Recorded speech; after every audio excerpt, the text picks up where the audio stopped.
베드로전서 1장 7절에서 12절 말씀 교독하겠는데요. 세 번역으로 오늘 좀 교독하려고 합니다. 왜냐하면 이게 개역개정이 조금 이게 서신서는 좀 어려운 것 같아요. 그래서 세 번역으로 오늘 해보려고 합니다. 저부터 읽겠습니다. 하나님께서는 여러분의 믿음을 단련하셔서 불로 단련하지만 결국 없어지고 마는 금보다 더 귀한 것이 되게 하시며 예수 그리스도께서 나타나실 때에 여러분에게 칭찬과 영광과 존귀를 얻게 해 주십니다. 여러분은 그리스도를 본 일이 없으면서도 사랑하며 지금 그를 보지 못하면서도 믿으며 말로 다 표현할 수 없는 즐거움과 영광을 누리면서 기뻐하고 있습니다. 여러분의 믿음의 목표, 곧 여러분의 영혼의 구원을 받고 있는 것입니다. 예언자들은 이 구원을 자세히 살피고 연구하였습니다. 그들은 여러분이 받을 은혜를 예언하였습니다. 누구에게 또는 어느 때에 이런 일이 일어날 것인지를 그들이 연구할 때에 그들 안에 계신 그리스도의 영이 그리스도에게 닥칠 고난과 그 뒤에 올 영광을 미리 증언하여 드러내 주셨습니다. 예언자들은 자기들이 섬긴 그 일들이 자기들을 위한 것이 아니라 여러분을 위한 것임을 계시로 알게 되었습니다. 그 일들은 하늘로부터 보내주신 성령을 힘입어서 여러분에게 복음을 전한 사람들이 이제 여러분에게 선포한 것입니다. 그 일들은 천사들도 보고 싶어하는 것입니다. 아멘. 자리에 앉으시겠습니다. 한 가지 질문을 해볼까요? 여러분, 신앙생활을 잘한다는 것은 무엇일까요? 우리가 이 성도들은 이 세상에 살면서 저희들은 크고 작은 문제 또 어떤 때는 그게 시련이나 시험을 만납니다. 그게 내 자신의 연약함 때문이기도 하고요. 또 나는 전혀 상관이 없는데 내 주변 사람들의 어떤 연약함 때문에 우리가 서로 고통을 당하기도 합니다. 어떤 경우에는 이 믿음 때문에 겪을 수밖에 없는 어떤 불편함, 손해 이런 거를 감수해야 되는 경우도 있습니다. 이제 그럴 때 우리는 근심하게 됩니다. 이제 그게 힘든 거죠. 힘들고 근심하게 되는데 이걸 피해갈 수도 없어요. 여러분, 그럴 때 어떻게 하는 게 신앙생활을 잘하는 걸까? 이 질문을 해보는 거예요. 그럴 때 어떻게 하는 게? 이런 거죠. 그러면 이제 기도를 통해서 속 시원하게 기도 응답을 받고 내게 부딪혀오는 문제와 환경을 해결을 하고 돌파해 내는 게 신앙생활의 전부일까? 아니면 또 다른 어떤 것들, 그런 시험들이 나에게 왔을 때 외부적인 환경이나 이런 걸 바꿔나갈 수도 있지만 그 시험들이 왔을 때 환경과 외부만 바꾸는 것이 아니라 나 자신을 바꿔가는 통로로 그거를 활용할 수도 있지 않을까? 이런 것들이 우리한테 같이 우리에게 제기되는 문제라는 거죠. 실제를 한번 보겠습니다. 실제를 보면 이런 말씀을 하세요. 하나님께서는 여러분의 믿음을 단련하셔서 이렇게 말해요. 여러분의 믿음을 단련하셔서 이런 말을 합니다. 여러분, 여기 보면 먼저 베드로 사도는 성도들의 시험에 대해서 시험이나 어려운 환경이 왔을 때 면제된다거나 혹은 그 시험이 그냥 너한테는 아프지 않게 살살 해줄게 이런 말을 하지 않아요. 오히려 믿음의 단련 혹은 믿음의 연단이라는 표현을 쓰고 있다는 거죠. 여러분, 우리는 압니다. 하나님이 모든 주권자세요. 심지어 교회와 성도가 세상에서 당하는 핍박, 그 다음에 마귀가 우리를 미혹하고 유혹하는 것조차도 하나님의 주권 아래 잠시 허락된 거라는 걸 우리가 알아요. 그리고 이거는 결국은 이것이 끝나는 때가 온다는 거죠. 잠시 허락된 거기 때문에. 근데 문제는 왜 저런 믿음의 단련, 믿음의 연단, 즉 고난을 허락하시냐는 거죠. 고난을 허락하시느냐. 그때 이 사용한 단어가 바로 저 단어입니다. 하나님께서는 우리의 이 믿음을 연단하고 싶어 하신다라는 거죠. 연단이라는 단어가 쓰는 단어가 뭐냐면 연단은 어떤 검증을 통해서 이게 진짜인지 가짜인지를 드러내는, 확인해 보는 거예요. 이게 연단이거든요. 그러니까 믿음은 시험이라는 연단을 통해서 이게 진짜인지 가짜인지를 알아본다라는 거죠. 여러분 저기 보면 그 다음에 금 이야기가 나옵니다. 금이 있었으면 좋겠죠. 자, 믿음과 금이 같이 나오는데 이 둘에는 공통점이 있고 차이점이 있어요. 자, 어떤 공통점이 있을까요? 둘 다 재련한다는 겁니다. 즉 연단한다는 겁니다. 여러분 금은요 풀무불을 통해서 연단합니다. 그래서 금이 섞여 있는 돌덩이나 모래덩이 같은 게 있으면 그거를 불 속에 집어 넣어요. 그래서 걸러내고 여러 번 걸러내서 순금 만들어냅니다. 순금을 만들어냅니다. 제가 이 순금 골드바를 최근에 한번 우연히 이렇게 본 적이 있는데, 근데 거기에 옆에 보증서 같은 종이가 있는데 거기에 순도 99.9%인가 99% 이렇게 적혀 있더라고요. 이게 이제 순도가 그 정도로 강한 골드바다라고 써 있더라는 거죠. 여러분 그러면 믿음은요? 믿음은 무엇으로 연단하는 거죠? 시련이라는 풀무불로 연단하는 겁니다. 시련, 고난이라는 풀무불로 연단한다는 거죠. 이때 불순물이 떨어져 나갑니다. 그래서 순금 골드바처럼 골드 믿음이 형성이 되는 거죠. 순금 골드는 아니게 과거간에 골드 믿음, 정금 믿음 같은 것들이 그걸 통해서 만들어진다라는 거죠. 진정한 믿음이 되어간다라는 거예요. 자, 그럼 차이가 뭘까요?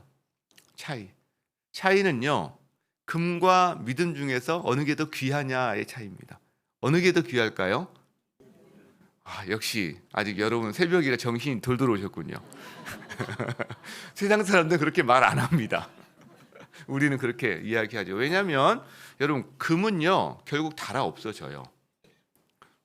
내 반지 안 달아지던데 그 정도 문제가 아닙니다. 근데요 여러분 금은 이 세상에서 한정되는 거예요 또.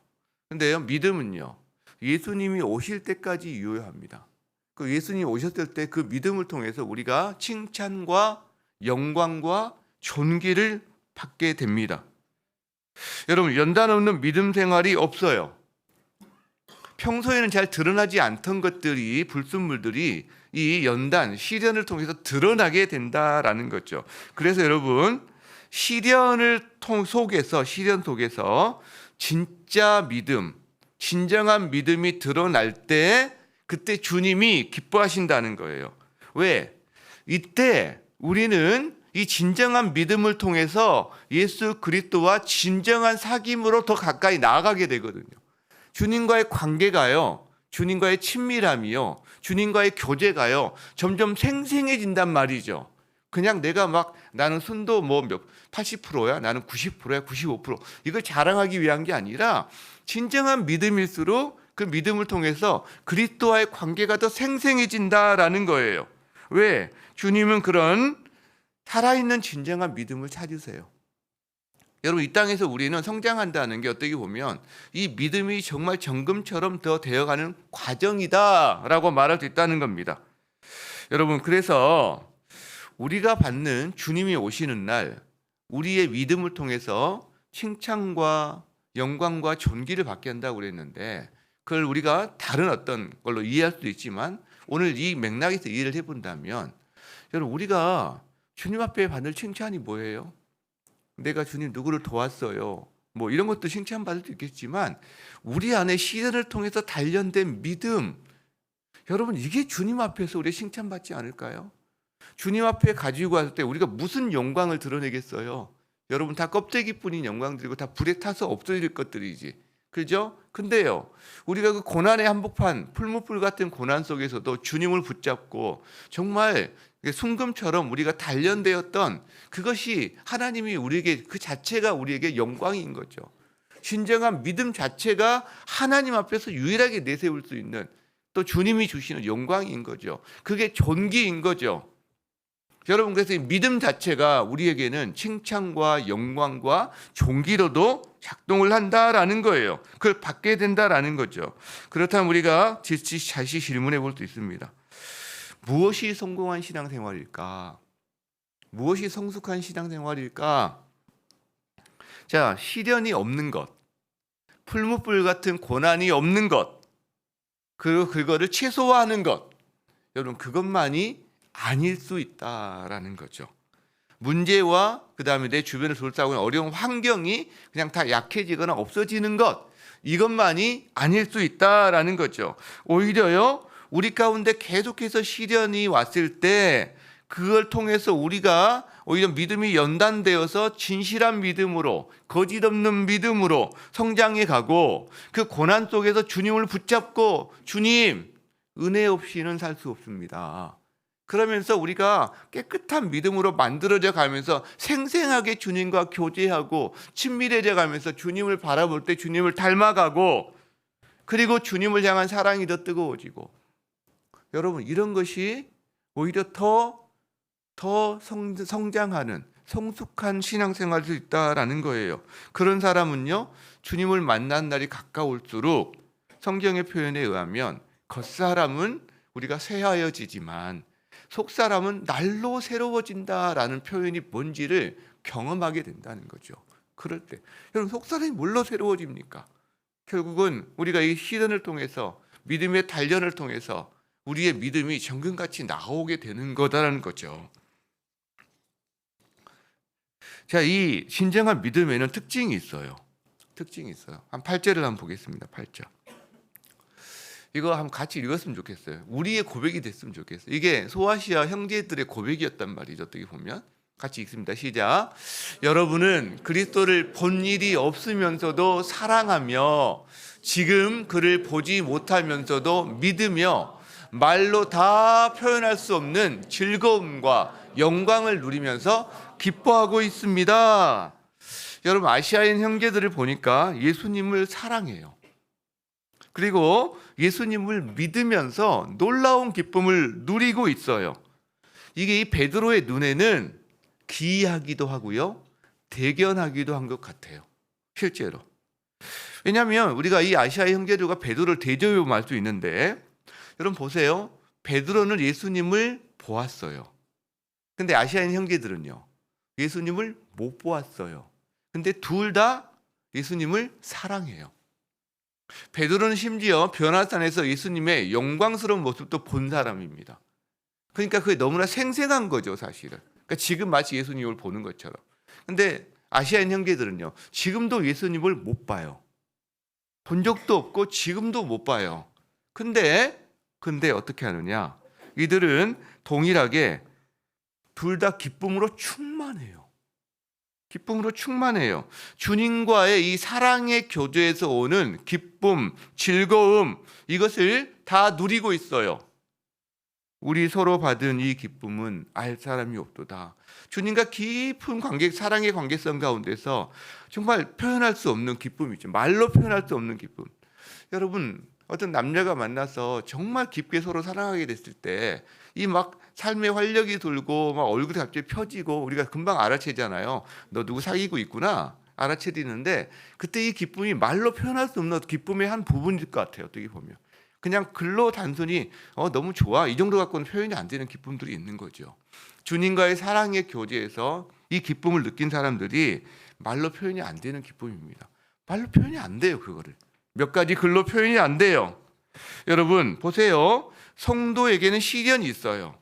고난이 있어요. 근데 그게 믿음의 연단으로 작동을 해요.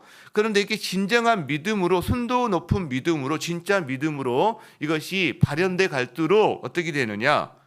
구원의 기쁨을 현재에서 더 풍성하게 누리게 돼요. 주님과의 사랑의 교제를 통해서. 그러니까 8절 동사에 보면 이런 말이 나오는 거예요. 다시 한번 띄워줄래요? 거기에 본 일이 없는데 너희는 주님을 사랑해, 이렇게 표현해요. 넌 지금 보지 못하고 있으면서도 너는 기뻐하고 있어. 어떤 과정을 통해서? 믿음을 통해서.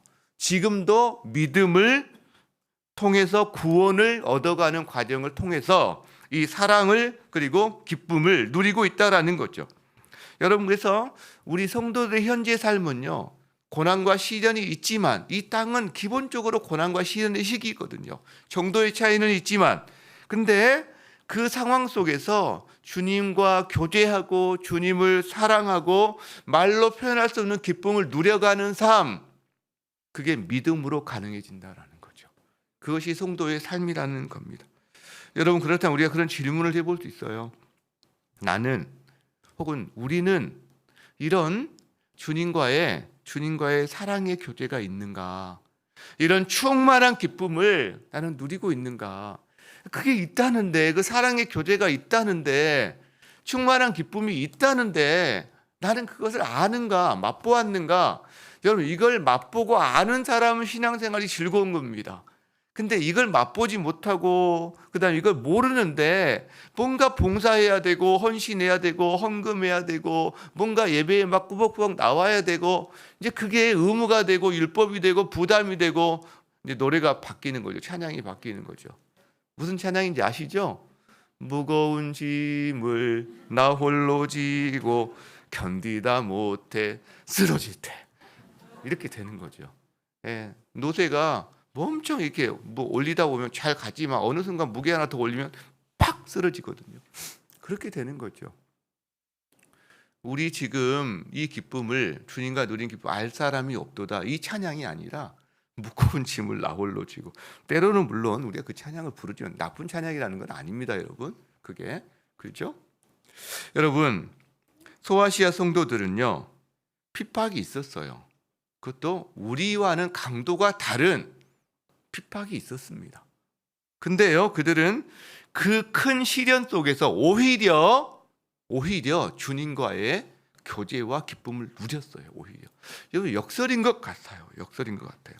오히려 그들은 그들에게 있는 핍박 때문에 그들의 믿음이 더 확인되고 자기가 예수의 구원 안에 있다는 사실을 알게 되고 그 핍박 가운데 있는 사람들을 하나님께서 더 눈여겨보시고 보호하시고 주목하시고 그러면서 보호하는 걸 통해서 그들은 주님과의 교제를 더 친밀하게 누렸다는 거죠. 자, 9절을 볼까요? 9절. 여러분은 믿음의 목표, 믿음의 목표가 뭐냐면 영혼의 구원입니다. 그러니까 이 믿음의 목표를 누리고 있다는 거죠. 시련을 통해서 믿음이 단련되는 과정을 통해 목표하는 게 결국 이 구원인데, 완전한 구원인데 점점 이 완전한 구원을 여러분이 누려가고 있다라는 이야기를 한다는 거죠. 즉 이미 구원의 확신, 구원의 감격, 구원의 기쁨이 이들 가운데 있다는 거예요, 여러분. 그래서 시련 가운데 구원의 기쁨이 있느냐? 이것이 바로 가운데 작동하는 게 믿음이다라는 거죠. 여러분 시험은 그리고 고난은 진짜 믿음을 만드는 통로가 됩니다. 통로가 됩니다. 그리고 이 진짜 믿음은요 미래의 소망이 됩니다. 왜? 예수님 다시 오실 때 우리는 그 진짜 믿음을 통해서 뭘 얻게 된다고요? 세 가지. 칭찬과 영광과 존귀를 얻게 될 거군요. 그럼 미래에만 이 진짜 믿음이 작동되느냐? 필요한 거냐? 아니요. 현재에도요. 이것이 기쁨이 됩니다. 이 믿음이. 그러니까 이상하게 고난을 받고 시련을 받는데 사람이 더 살아있어요. 정신이 똑바로 차려 있어요. 빠릿빠릿해요. 여러분 그게 현재 이 고난을 통해서 믿음을 가지고 진정한 믿음으로 우리가 누리게 되는 기쁨이 된다는 거죠. 왜? 그때 주님과 사귐이 더 긴밀해집니다. 여러분 안테나를 바짝 세운다는 표현을 우리가 써요. 그냥 평상시 바빠서 마구 그냥 지나다니고 어리버리하게 지낼 수 있는데 갑자기 우리 삶 가운데 아프고 갑자기 내가 감당하지 못할 어려운 일이 닥치면 그때 우리 촉이 있는 사람들, 우리 성도들은요 안테나를 그때 집중하고 바짝 세우게 됩니다. 새벽 기도를 통해서든 자기가 어떤 특정하게 하나님과 관계를 갖는 시간이든 그러면서 주님 앞에 안테나를 세우고 주님을 바라보고 그러면서 온 신경이 거기에 쏟아지게 되면서 이전에 분주한 가운데 누릴 수 없었던 그 하나님과의 교제의 기쁨을 우리 누리게 됩니다. 여러분 그래서 우리는요 뭔가 죽어서 하나님 앞에 가거나 예수님 다시 오실 날을 기다리면서 이 땅에서는 그저 힘들고 어렵고 메마르고 이런 신앙생활을 버텨가고 그런 존재가 아니라 이 시간도 크든 작든 그 시련을 통해서 믿음에 단련하고 주님과의 교제가 더 긴밀해지고 이 교제를 나누는 통로가 되는 그래서 현재에도 기쁨이 충만한 삶을 살아가는 그런 사람이 바로 성장하고 성숙한 신앙인이다라는 거죠. 여러분 그런 여러분 되시기를 주의 이름으로 축복합니다. 자 10절에 보면 10절에 보면 구원이 지금 우리에게 어떻게 이 구원이 주님이 전달하고 있는지를 10절부터 알려주고 있는데 10절을 볼까요? 자, 예언자들은 구약의 선지자들입니다. 구약의 선지자들, 구약의 예언자들이 이 구원에 대해서 자세하게 살피고 연구했어요. 하나님이 이 깨어진 세상을 향해서 구원자를 보내실 텐데 이 구원을 하나님이 어떤 방식으로 이루시지? 어느 때에 어떤 상황에서 메시아를 보내시고 또 메시아는 어떤 사역을 하실까? 이거를 계속해서 기도하고 연구하고 살폈습니다. 그때 하나님의 그리스도의 영이 자 11절 봅니다. 11절. 그리스도의 영이 그들에게 계시해 주신 것들이 있어요. 그걸 기도하고 구했을 때 하나님께서 그들에게 알려주신 거죠. 성령께서 말씀해 주신 거죠. 여러분, 그래서 자, 누구에게 어느 때에 이런 일이 일어날 것인지를 그들이 연구할 때에 그들 안에 계신 그리스도의 영이 이제 메시아, 우리의 구원자에게 대한 내용들을 하나하나 알려주기 시작했어요. 한 사람 한 사람. 그래서 그걸 받아 쓴 것이 구약 성경들인 거죠. 그래서 A 선지자는 또 이런 내용을 하나님이 알려주셨고 B 선지자는 또 이런 내용을 알려주셨고 C 선지자에게는 이런 내용을 알려주셨고 그렇게 해서 구약 성경이 우리에게 왔는데 여러분, 성령이 초점을 두고 강조하신 것이 있다는 거예요. 강조하신 거. 예언자들이 놓치지 않도록 구석구석 여러 예언자들에게 하나님께서 정말 많은 파편처럼 그러나 통일된 이걸 알려주신 내용이 있다는 거죠. 바로 메시아에게 불시험이 있다는 내용이에요. 메시아도 불시험을 당한다는 내용이에요, 여러분. 여러분, 메시아에 대한 이야기를 하면서 그의 영광만을 이야기하지 않아요. 정확하게 말한다면 메시아에 대한 예언을 하면서 고난과 영광에 대한 이야기를 합니다. 고난을 통과한 영광에 대한 이야기를 하는 거예요. 그저 고난 없는 영광에 대한 이야기만 하지 않아요. 메시아가 오면 그냥 이 땅이 정치적인 정말 아무런 문제가 없는 이런 세상으로 변할 거야. 이런 식으로 절대 말하지 않는다는 거예요. 여러분, 예언자들은 이것을 이해하기 위해서 처절하게 노력했습니다.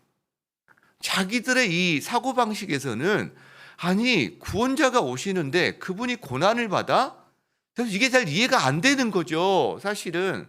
그러니까 어떻게 보면 정말 이해하기 위해서 처절한 몸짓과 노력을 했다라는 거예요. 깊게 연구했다, 살펴보았다, 이런 단어가 주는 뉘앙스가 그런 부분이 있다라는 거예요.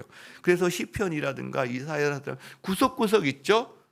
자, 이사야에서 하나만 우리가 한번 살펴봅시다. 이사야 53장. 우리 천천히 한번 읽어봅시다. 시작. 그는 멸시를 받아 사람들에게 버림받았으며 간고를 많이 겪었으며 질고를 아는 자라. 마치 사람들이 그에게서 얼굴을 가리는 것 같이 멸시를 당하였고 우리도 그를 귀히 여기지 아니하였도다. 다음. 그는 실로 우리의 질고를 지고 우리의 슬픔을 당하였거늘 우리는 생각하기를 그는 징벌을 받아 하나님께 맞으며 고난을 당한다 하였노라. 여러분, 이것을 계시를 받아서 쓴 그런 그 선지자들이 당연하지. 여러분, 이런 게 아니었다는 거예요. 아마 질문을 여러 번 했을지도 모르겠어요. 주님, 제가 정말 바로 들은 거 맞습니까? 아마 이런 질문을 여러 번 했을지도 모르겠어요. 여러분, 우리 인간의 사고방식으로는요, 이해가 안 되는 거죠. 구원자는 백마 타고 와야지. 왕으로 와야지. 왕궁에 태어나야지. 무슨 마국간에 태어납니까? 이런 것들이 거저된 게 아니라는 거예요, 여러분. 그래서 하나님이 그들의 연구와 이 노력이 지금 후대의 사람들, 지금 어떻게 말하면 우리를 위한 것인 것을 이들에게 말하는 거죠. 너를 위한 게 아니야, 이게. 나중에 이 계시를 통해서 예수 그리스도를 믿게 될 후대의 사람들을 위한 거야 하면서 이 계시를 가르치셨다는 거죠. 자, 12절을 봅시다. 자, 예언자들은 자기들이 섬긴 그 일들이 자기들을 위한 것이 아니라 여러분을 위한 것임을 그것이 이것은 우리 때에 예수님이 나타나는 게 아니라 나 때에 더 내 후손 때, 더 후손 때 그들을 위해서 나에게 그 계시로 이거를 미리 알려주시는 거구나라는 걸 알게 되었다는 거예요. 그리고 그 일들은 하늘로부터 보내주신 성령을 힘입어서 이제 어떻게 하냐? 여러분에게 복음을 전한 사람들, 드디어 신약으로 넘어옵니다. 복음을 전한, 물론 구약도 기쁜 소식을 전하는 건 복음이기 때문에 구약도 포함할 수 있지만 이제 복음을 전한 사람들이 이제 여러분에게 선포한 것입니다. 이런 이야기를 한다는 거예요. 여러분, 경로가 두 군데입니다. 주님이 이 복음을, 이 구원에 대한 소식을 우리에게 알리는 경로가요, 구약의 선지자들 그리고 신약의 사도들을 포함한 복음 전하는 자들, 이들을 통해서 우리에게 구원의 소식이 이르게 되는 거죠. 복음 전하는 자들 안에 여러분 우리가 이제 포함이 되는 겁니다. 우리가 그런 존재예요. 이 반열에 올라서는 거예요. 실제로 여러분, 그래서요 이제 이 초대교회 사도들과 초대교회 복음 전도자들을 포함한 이 그들의 복음 전도자들의 수고로 말미암아서 진리의 말씀, 여기에는 놀라운 구원의 비밀, 그리고 고난과 영광에 대한 비밀을 우리는 듣게 되었다는 거죠. 우리도 듣고 있다는 거예요. 여러분, 그래서 이 땅에 지금 사는 우리 성도들은요, 과거에 하나님께 직접 그 계시를 들은 선지자들보다 이 계시의 비밀을 더 많이 압니다. 더 깊게 압니다. 단지 뒤에 태어났다는 이유 하나만으로. 실제로 이들은 부분 알았어요. 조각조각 알았어요. 근데 우리는요, 이 조각이 완성된 그림까지 예수 그리스도, 이 땅에 오신 예수 그리스도를 통해서 어떻게 완성되는지까지 보게 된 거죠. 여러분, 그래서 세례 요한이 뭡니까? 선지자 중에 가장 큰 자지만 성도 중에 가장 작은 자예요. 왜? 세례 요한이 알고 있는 그 메시아에 대한 모든 예언과 그것보다요, 그 뒤에 예수님을 직접 보고 이걸 성령을 경험한 사람들은 더 많이 아는 사람들이라는 거죠. 우리가 그런 사람들이에요. 여러분, 그래서 우리는 뭘 알게 됩니까? 우리에게 주어진 구원이 단순히 하나님의 영광만을 통해 된 게 아니라 이 메시아의 고난을 통해서 그 다음에 영광에 이른 거구나라는 것을 우리가 알게 된다는 거예요. 결국 십자가와 부활이라는 것을 우리는 알게 된다라는 거예요. 이게 성령의 도우심으로 복음을 전하는 자들이 우리에게 알려준 소식입니다. 여러분, 그런데요, 이거를요, 사도들이 처음부터 알았을까? 아닙니다.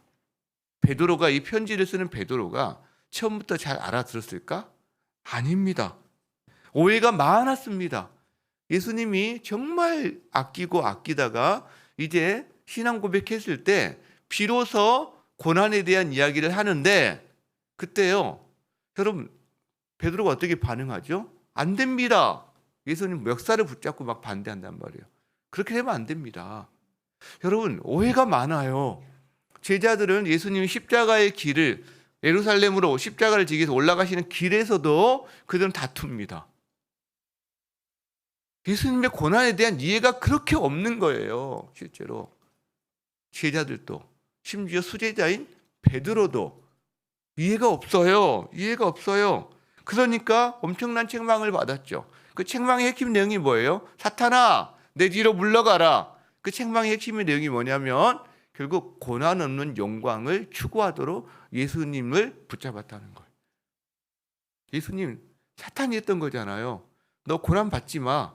내가 너에게 세상 전부 줄게. 이게 사탄이 예수님께 했던 이게 시험이거든요. 근데 그걸 지금 베드로가 하고 있다는 거죠. 그러니까 사탄아, 뒤로 물러나라. 이렇게 말씀하신다는 거죠. 여러분, 당시 종교 지도자들은 알았을까요? 메시아가, 그리스도가 고난을 받아야 한다는 사실을? 아니요. 까맣게 몰랐죠. 사탄은요, 알았을까요? 사탄이 예수님이 그런 방식으로 한다는 걸 사탄도 잘 몰랐을 거예요. 근데 아는 사람이 있었어요. 누가 알았을까요? 누가 알았을까요? 최근에 여러분 큐티 했잖아요. 향유, 옥합, 깨뜨린 여인. 알았죠. 그래서 허비합니다. 기쁨으로 허비하는 거예요. 그 주님이 그것을 기뻐 받으시는 거예요. 왜? 장래를 위해서 허비하는 거니까. 예수님의 심정을 아는 거예요. 이 땅에 와서 고난이 없이는 영광이 없는, 이 고난을 통해서 우리의 죄를 사하셔야 되는 자신의 심정을 이 여인이, 이름 없는 이 여인이 알아준 거죠. 그래서 복음이 전해지는 곳마다 이것을 다 이 소식을 전해라 라고 말씀하시는 거죠. 여러분, 신앙생활은요, 예수님과 심정이 통하는 거예요. 뭔가 신앙적인, 종교적인 어떤 행위를 열심히 하는 것, 그건 2번, 3번이에요. 그게 중요하지 않은 게 아니라 또 필요하지만 1번이 바로 하나님의 심정을 알아주는 거예요. 그리고 그 마음에서 주님, 이 여인처럼 하는 거예요, 여러분. 근데 1번이 없이 그냥 허비하면 미친 거죠. 이게 갑자기 와서 다짜고짜 여러분이 저한테 와서 그런 어떤 귀한 향수를 다 부었다. 그러면 제가 이 여인이 한 행동을 여러분 다 기억하시기 바랍니다. 그러겠어요? 저는 예수님처럼 지금 십자가시로 장례에 가는 게 아닌데 그 향수 내는 때문에 제가 밖에도 못 다닐 거 아니에요. 오히려 이게 지금 여러분 1번에서 2번이 나오는 거예요. 그렇죠? 이 진리의 말씀은 즉 구원의 비밀은요, 고난을 통한 영광이었거든요. 이거는 천사들도 알기를 간절히 원했던 거예요, 여러분. 그걸 우리가 지금 보고 듣는 거예요. 단지 예수님이 이 땅에 오셔서 구원을 이루신 그 뒤에 살고 있다는 이유만으로 구약의 사람들이 그렇게 부지런히 찾았던 파편 조각밖에 알 수 없었던 그 진리, 신약의 사람들이 성령의 도우심으로 그리고 예수님의 실제 십자가와 부활을 통해서 간신히 알게 되었던 그 구원의 비밀, 그 진리. 심지어 베드로도 책망을 듣고 나중에 성령의 어떤 계시를 통해서 자기가 알게 됐던 그 귀한 진리. 여러분, 고난 없는 영광이 아니라 고난을 통한 영광을 우리는 지금 듣고 있는 거예요. 이 책을 통해서, 이 베드로전서를 통해서. 지금도요, 만일 누군가 고난 없는 축복에 대해서만 말을 한다면 베드로가 들었던 동일한 책망을 받게 될 겁니다. 예수 잘 믿으면 축복받는다. 맞는 이야기입니다. 반만. 틀린 이야기는 아니죠. 축복받죠. 근데 예수 믿으면 아프지도 않아. 병도 안 걸려. 나쁜 일 안 일어나. 다 부자 돼. 다 형통해. 여러분, 주님이 우리를 이 땅에서 깨어진 채로 살지 않게 하기 위해서 우리에게 허락하시는 축복들이 있기 때문에 맞는 거죠. 근데 그것만 이야기한다. 모든 걸 그렇게만 해석한다. 그럼 문제가 좀 있는 거죠. 그죠? 왜? 우리의 신앙은 고난과 함께하는 영광이에요. 어떻게 보면 고난을 지난 영광이거든요.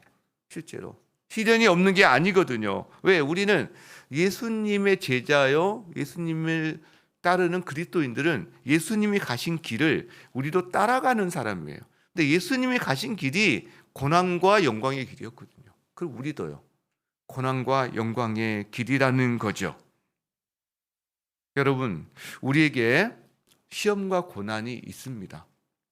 그런데 이 맥락에서 우리가 그것을 바라보면 그게 우리한테 힘들거나 어렵지 않은 건 아닙니다. 실제로 예수님께 십자가가 그냥 누워서 팝콘 먹는 정도였겠어요? 그러면 그렇게 막 예수님이 겟세마네에서 기도하지 않으셨겠죠. 쉬운 일은 아닙니다. 여러분에게 있는 작은 어떤 것들이 다 작은 건 아닙니다. 그럼에도 불구하고 우리는 그 문제만 바라보지는 않습니다. 왜? 그 시련이 우리의 믿음을 정금처럼 빚어준다는 것을 우리는 알거든요. 그리고 그 정금처럼 빚어지는 믿음의 과정을 통해서 우리는 그리스도의 영광에 동참하는 사람으로 빚어져 가고 있다는 것을, 그리고 언젠가 완전한 그리스도의 영광에 완전한 하나님의 형상을 회복한 자로 변화산에서 예수 그리스도가 변화된 모습으로 우리도 똑같은 그 부활의 몸을 입고 살아가는 과정 가운데 있다는 것을 우리는 알기 때문에 그리고 이 고난은 지나갈 것임을 알기 때문에 우리는 이것을 이겨낼 수 있는 힘도 동시에 가질 수 있다라는 거죠. 그리고 이 고난의 시간에 주의 얼굴을 구하고, 주님이 십자가가 이런 거였군요. 제가 주님의 십자가를 조금 알게 되었습니다. 심정이 통하는 거죠. 여러분, 고난을 통해서 그 은혜로 주님께서 우리를 이끄시는 통로가 되기를 원하신다는 거예요. 자녀가 아프고 자녀가 어려운 일을 당하고 앞에 뭔가 걸림돌이 있을 때 부모가 때로는 치워주기도 하죠. 그러나 모든 것을 다 치워주고 그냥 얘는 뭐 하나도 힘 안 쓰고 살게 하지 않는다는 거죠. 때로는 놔둔다는 거예요. 그 아이가 그걸 넘을 수 있도록, 그거를 본인이 치우고 갈 수 있도록 한다는 거죠. 동일합니다. 주님께서도 여러분의 삶 가운데 그 은혜로 함께하고 계심을 믿습니다. 아멘. 우리 함께 찬양하며 기도했으면 좋겠습니다. 내게 허락하신 시련을 통해 나의 믿음 더욱 강하게 자라나고 험한 상과 골짜기 지나는 동안, 이 찬양이 있습니다. 우리 찬양하면서 주님 앞에 나갔으면 좋겠습니다.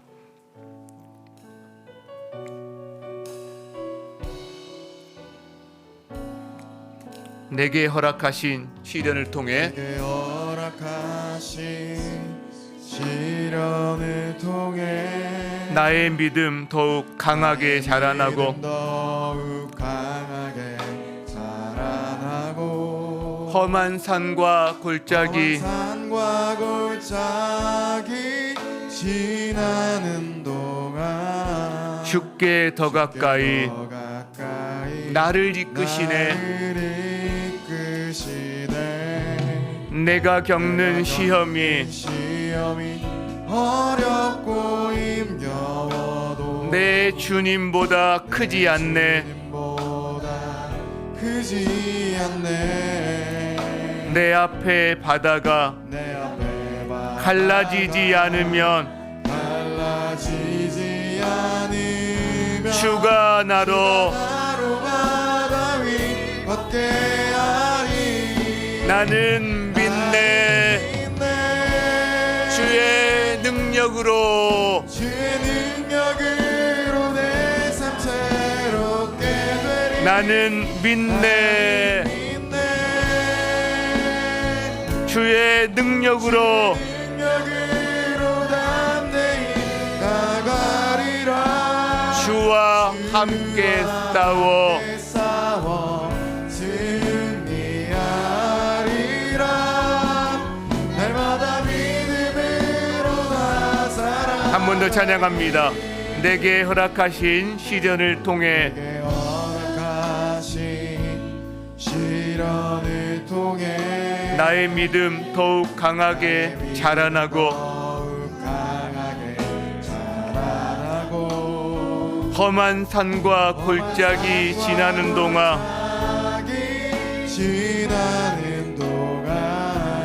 주께 더 가까이 나를 이끄시네. 내가 겪는 시험이 어렵고 힘겹죠. 그러나 내 주님보다 크지 않네. 내 앞에 바다가 갈라지지 않으면 주가 나로 바다 위 걷게 하리. 나는 믿네.